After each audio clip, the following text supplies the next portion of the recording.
Hello दोस्तों, नमस्कार, राधे राधे। आज हम आपको इस वीडियो में बताएंगे कि तुरंता माता की दूरिया किस दिन किया जाता है और कब किया जाता है और कैसे किया जाता है और क्या क्या सामग्री लगती है, ये सारी चीज़ें हम आपको बताएंगे।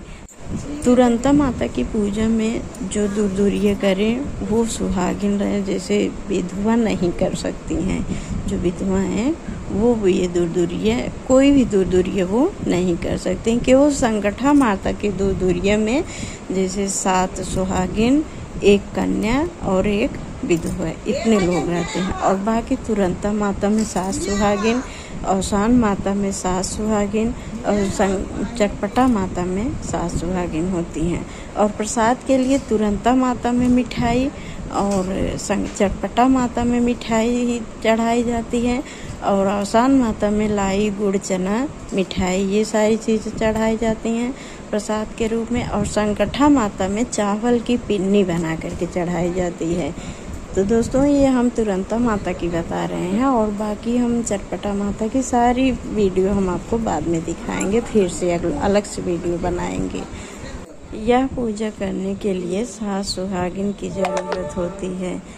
जैसे आपने मन्नत माना कि तुरंता माता हमारा यह काम पूरा हो जाएगा तो हम दूरिया करेंगे, और आपकी मन्नत चाहे जब पूरा हो, दिन में, चाहे जब, जैसे सुबह हो गए, शाम को हो गया, तो आप तुरंत यह दूरिया कर सकते हैं। और इसमें दिन भी नहीं देखता है, सोमवार, मंगल, बुध, शनिचर, शुक्र, चाहे जिस दिन भी हो, जब भी आपका मन्नत पूरा हो आप इसे तुरंत कर सकते हैं।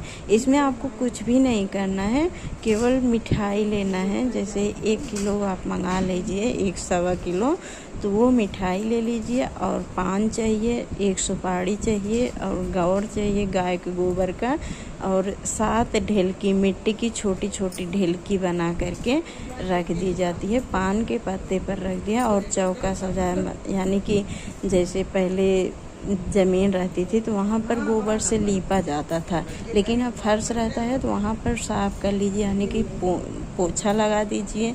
और बीच में एक चौका रख दीजिए, जो चौके पे रोटी बनती है वही चौका, और उसके ऊपर एक कलश रखना होता है, यानी कि लोटे में पानी, और उसके बाद आम का पल्ला उसमें डाल दीजिए और नीम की 2-3 टेरी डाल दीजिए। और उसके ऊपर किसी कटोरी में या फिर प्लेट में आप चावल भर करके रख दीजिए और उसके ऊपर दिया रख करके जलाया जाता है।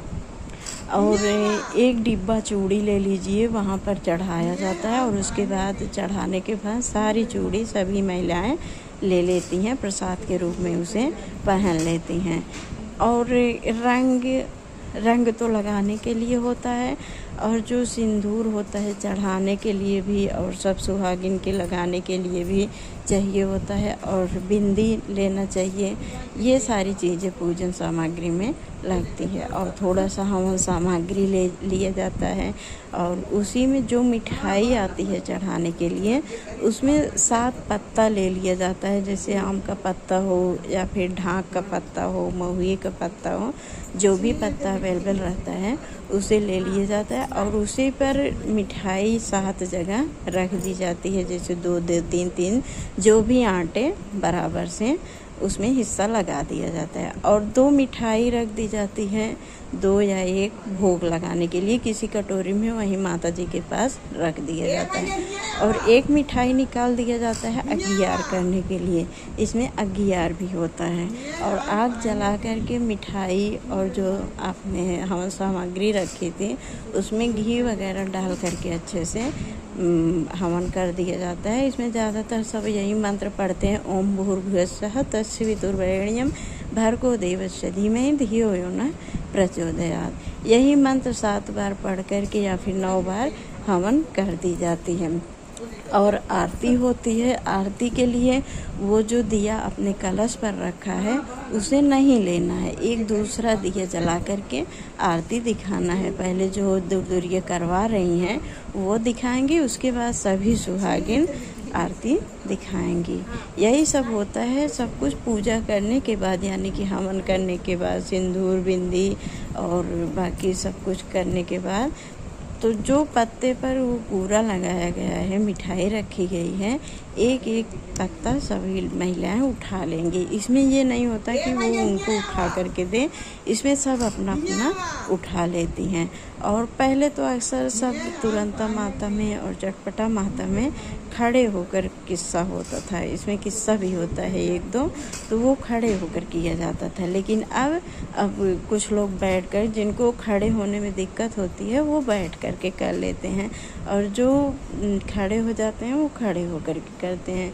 किस्सा होती है और उसके बाद फिर प्रसाद के रूप में प्रसाद ग्रहण किया जाता है, और पानी पी करके तब उसके बाद गौरी माता से सुहाग लिया जाता है। सुहाग जो है, जैसे गौरी माता के ऊपर जो सिंदूर लगा होता है, जो सभी लोग चढ़ाए रहते हैं, वहीं से थोड़ा सा सिंदूर उठा करके अपने मांग में लगा लिया जाता है।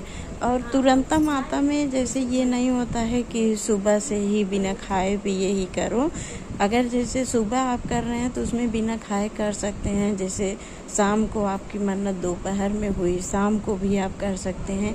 इसमें खाया पिया नहीं देखा जाता है। और बाकी चटपटा माता और शान माता, संगठा माता में इसमें बिना खाए, जैसे आप चाय पी सकते हैं, और बाकी कुछ भी बिना खाए आपको कुछ भी नहीं खाना है, और पूजा में जा कर के बैठना है। वहाँ पर पूजा होने के बाद ही आपको कुछ खाना है। इस तरीके से तुरंता माता की पूजा होती है, तुरंता माता की दूरियाँ होती है। और इसमें तो हमें लग रहा है कि हमने कोई भी सामान नहीं भूला है। हो सके अगर कुछ भूले हों तो वो आप लोग बता देना, जो भी जानते हैं हम बता दिए हैं। आई होप कि आपको यह विधि पसंद आई होगी। पसंद आया हो तो एक लाइक ज़रूर करें। जय हो तुरंता माता की जय।